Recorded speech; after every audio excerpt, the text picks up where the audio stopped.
और देखिए ये जो आप कथा सुन रहे हो 2 दिन से, और ये 7 दिन की भागवत कथा, पूरी कथा YouTube चैनल पर चल रही है। आप सबको पूरा देश विदेश देख रहे हैं। और HS YouTube चैनल है अपने हवा सिंह जी भैया का, आप उससे सब्सक्राइब करें और चैनल पर आप देखें अपनी पूरी कथा। कल भोले बाबा और माता पार्वती के विवाह की झांकी होगी।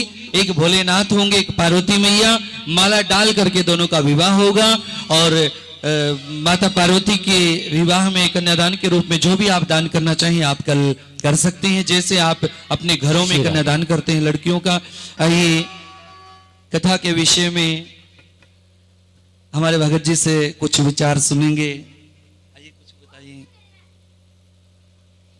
आइए 2-3 मिनट का समय। बड़ा आनंद आता है हमें जब भगत जी के पास बैठ के बातें सुनते हैं, यहाँ की ठाकुर जी की। बाकी सुनावांगे जरूर, आपने कह दी था। और शंकर भगवान की कथा सुनावांगे आपने। बोलिए शंकर भगवान की, बोलिए बाबा हेमगिरी जी की, बाबा आनंदगिरी जी की, बाबा मंगलगिरी जी की, बाबा महादेवगिरी जी की, बाबा गोविंदगिरी जी की, बाबा शीलगिरी जी की, बाबा सूरतगिरी जी की, बाबा सोमवारगिरी जी की, बाबा संतगिरी जी की। ये हमारे गिरी पंथ के बाबे हो इस डेरे के अंदर। अगर नाम नोट करना चाहो तो कभी दरबार में आ जाना, नाम नोट करवा दूंगा। 800 साढ़े 800 वर्ष हो गए डेरे ने। कितने हैं हमारे मेजर साहब संजय भाई परमार जी भागवत कथा के अंदर 200 रुपए दे रहे हैं। मालिक इनको और बड़ा पद दे। तालियों से अभिनंदन किया आप सभी ने। देखिए एक सत्य की बात सुना रहा हूं, अपने सत्य की। अगर कोई इंसान अपने सत्य पे रहता है उसकी नैया मालिक पार करते हैं। शिव पुराण की कथा है, साक्षात प्रमाण है। मित्र सा राजा होया करते।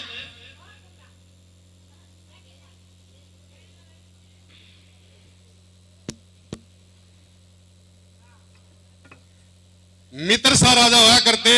उनकी धर्मपत्नी का नाम था यदमंती। जैसे राजा नल की धर्मपत्नी का नाम था दमयंती, तो मित्र सा राजा की पत्नी का नाम था यदमंती। बहुत पराक्रमी राजा थे, धार्मिक राजा थे। जैसे आज अत्याचार होते हैं किसी गांव में, किसी शहर में, तो प्रधान के पास जाते हैं। उस टाइम राक्षसों का अत्याचार था। सभी ग्रामीण, सभी देशवासी उस राजा के पेश हो जाते हैं मित्रसा के पास। मिला मालिक हमारे को उस राक्षस से बचाओ। उस राक्षस का नाम था जग। जग राक्षस से बचाओ हमारे को। डेली एक इंसान को मार के खा जाता है। हम आपकी शरण में आए हैं। आप बहुत बड़े राजा, आपका नाम सुना है, हमारे को उस राक्षस से बचाइए। मित्रसा राजा अपने रथ के ऊपर पूरे हथियारों के साथ जंगल में चला जाता है और राक्षस के साथ बहुत बड़ा युद्ध हुआ। अंत में राजा मित्रसा ने उस राक्षस को मार दिया। तो एक राक्षस का छोटा भाई था कर्ण।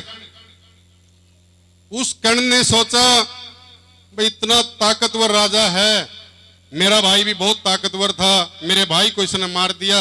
अगर इसके साथ युद्ध करेगा तो तेरी हार है। इसके साथ मित्रता बढ़ाए, दोस्ती बढ़ाई जाए तो अपना भाई का बदला लूं मैं। तो कर्ण नाम का जो छोटा राक्षस था वो मित्र सा राजा के पैरों में आके गिर जाता है। बोले हे राजन, आपने बहुत बढ़िया किया। ये दुष्ट था, नीच था, पापी था, अधर्मी था। आज आपने अच्छा काम किया है। आज सभी प्रजावासी सभी सुखी हैं आज। और आज तक तो मेरे को कोई खतरा नहीं था, क्यों मेरा भाई था, ताकत थी। इस जंगल में मेरा कोई नहीं है। आप मेरे मालिक हो, आप मेरे को अपनी शरण में ले लो। राजा था, दयालु था, आत्मा बहुत उसकी अच्छी थी। उसने उस कर्ण को अपने साथ लेके अपने शहर में आ जाता है। उस कर्ण ने इतना विश्वास जताया उस राजा का, इतना काम किया, इतना विश्वासी हुआ राजा ने वो रसोईया बना दिया। पूरे अपनी नगरी का जो राजमहल के अंदर रसोई का कार्य था उस कण को दे दिया। एक बार ऐसे ही जैसे गुरुजी ने कथा रखी है शिव मंदिर में, सावन का महीना था और कथा चल रही थी, सप्त ऋषि आए हुए थे। सप्त ऋषियों का नौता था, घर पे रसोई थी और उस कण को रसोई का इंचार्ज बना हुआ था। उस कण ने सोचा आज मौका है भाई का बदला लेने का। वो कहीं से एक बच्चे को उठा के काट के और उसके छोटे छोटे टुकड़े करके सब्जी में मिला दिया तो सभी सप्त ऋषि भोजन के लिए बैठे। वासिष्ठ ऋषि ने अपनी अंतर्यात्मा से दूर से ही खड़ा होके मिला भोजन के कोई हाथ नहीं लगाएगा, इसमें नरक की दुर्गंध आ रही है। बड़ा गुस्से हुए वासिष्ठ मुनि जी और राजा को श्राप देने लगे। बोले हे राजा, आपने हमारे साथ धोखा किया, हमारे को न्योता दिया और मनुष्य का मांस खिला रहे हमारे को। मैं आपको श्राप देता हूं, आप 24 घंटे के अंदर राक्षस बन जाओगे और 1 साल तक राक्षस रहोगे। उसके बाद अगर नगरी में आओगे तो आपने फिर ये कथा और यज्ञ बड़े बड़े धर्म करने पड़ेंगे, तब आपका ये श्राप दूर होएगा। तो राजा मित्रसा ने भी सोचा मेरी कोई गलती नहीं है, मेरी किसी चीज की गलती नहीं है। उसने भी जल ले लिया श्राप देने के लिए वासिष्ठ मुनि को। बहुत बड़े भगत थे मित्रसा, शंकर भगवान के राजा भी थे, भगत भी थे। तो उनकी रानी थी यदमंती, उन्हें हाथ पकड़ लिया। महाराज क्या कर रहे हो, ये ऋषि है, गुरुजी है, शंकर के वार में रुद्र अवतार हैं। वो जैसे हाथ पकड़ा तो जल है पैरों पे पड़ गया, तो पूरे पैर लीले हो गए थे। मित्रसा राजा के पैर उसके अंदर भी इतनी ताकत थी, मित्रसा राजा ने जो श्राप देता था उस टाइम, तो राक्षस की प्रकृति जागने लगी। 24 घंटे का जो टाइम दिया था उसने वासिष्ठ मुनि ने, वो कहने लगा रानी मेरे को जल्दी से जल्दी जंगल के अंदर छोड़ जाओ, नहीं मैं भी राक्षस की प्रकृति जागेगी, मैं किसी मनुष्य को खा जाऊंगा। तो बताते हैं, ये कथा बताती है, उस मित्रसा राजा को रथ में बिठा के बहुत दूर बियाबान जंगल के अंदर छोड़ जाते हैं। वहां राक्षस बन के रहने लगा मित्रसा राजा। कोई पक्षी आए उसको खा ले, कोई जानवर आए उसको खा ले, कोई मनुष्य आए उसको खा ले, अपना जीवन व्यतीत करने लगा।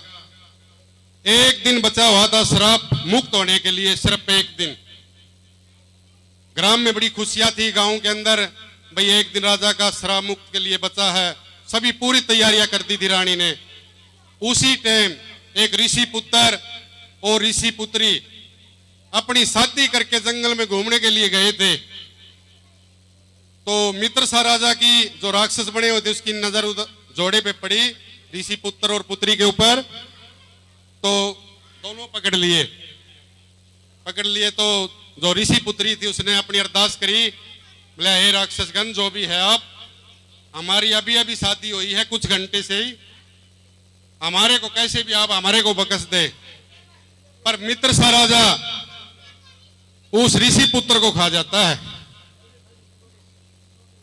ऋषि पुत्र को मार के खा जाता है। तो ऋषि पुत्री ने जो हड्डियां बची थी उसकी, ऋषि पुत्र की सारी इकट्ठी करके और एक चिता बना लेती है।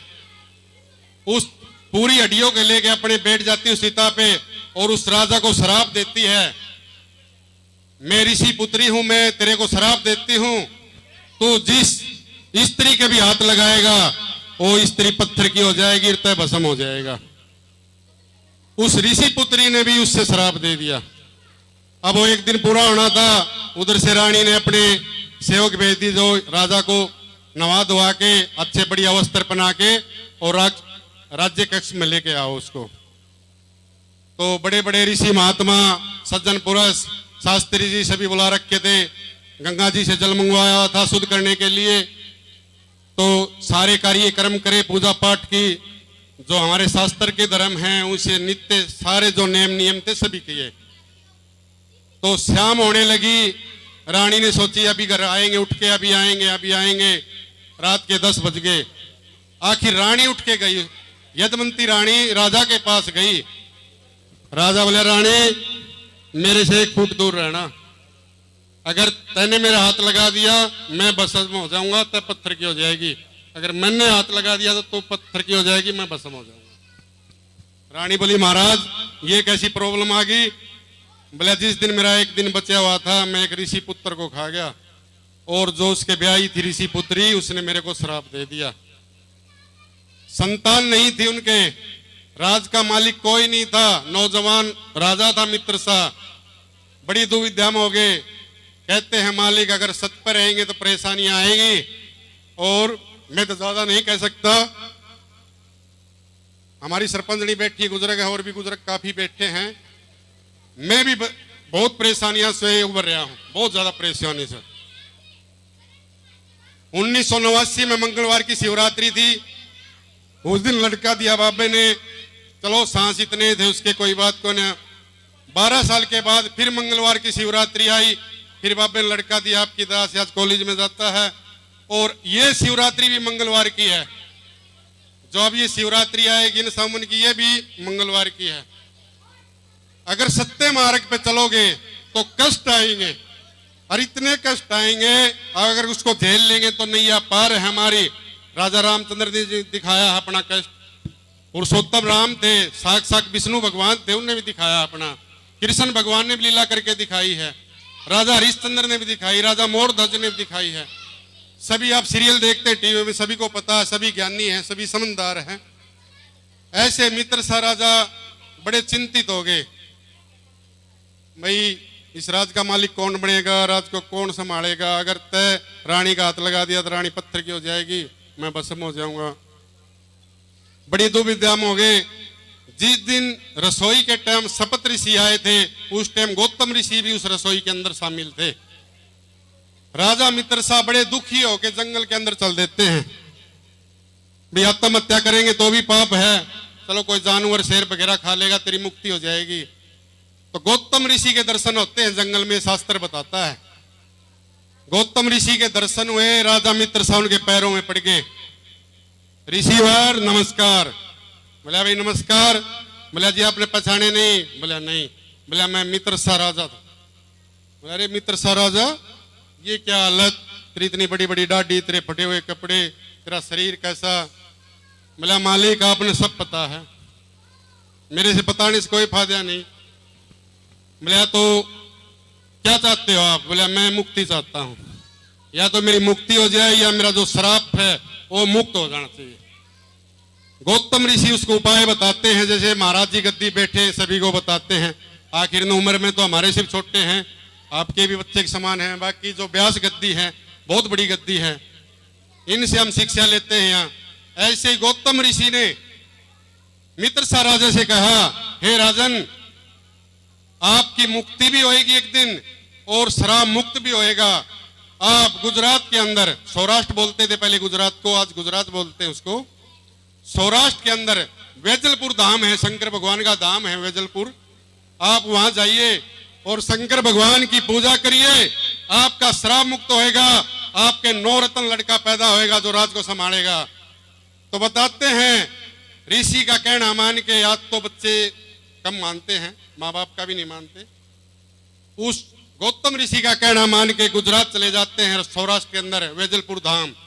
वहां बताते हैं, शास्त्री बताता है, हमने पढ़ा है, एक पैर से 12 साल भक्ति की शंकर भगवान की, 12 साल के अंदर शंकर भगवान प्रकट हुए। हाँ बच्चा बोलो।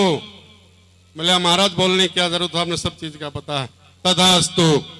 तो बताते हैं राजा मित्रसा का श्राप मुक्त होता है, और घर में आते हैं, अपनी रानी से बातें करते हैं। मालिक की कृपा से 9वें महीने लड़का पैदा होता है, और अपनी पूरा परिवर्ष करते हैं, और मालिक उनकी नैया पार करी। बोलिए शंकर भगवान की जय। सत्य की नैया पार होती है, झूठ थोड़े दिन चलती है। झूठ कोई बोल लो चाहे, झूठ 5 मिनट के अंदर चेंज होता है। 5 मिनट के बाद बोलोगे ना, चेंज हो जाएगी झूठ। और सत्य बात आप जियोगे इतने, तो सत्य में कोई फर्क नहीं पड़ेगा, जो सत्य बोलोगे तो। बोलिए शंकर भगवान की जय। बोलिए मित्रसा राजा की, बोलिए सप्त ऋषियों की, बोल व्यास गद्दी की, बोल बाबा हेमगिरी जी की। वाह जी वाह, बहुत बढ़िया जी। बोले सच्चे दरबार की। और देखिए अभी आरती करेंगे और जो जा रहे हैं वो भक्त, उनसे रिक्वेस्ट है केवल 5 मिनट और आरती करेंगे। बस आरती का समय आप निकाल लीजिए, इतनी देर से आप बैठे थे, केवल आरती में शामिल और हो जाइए।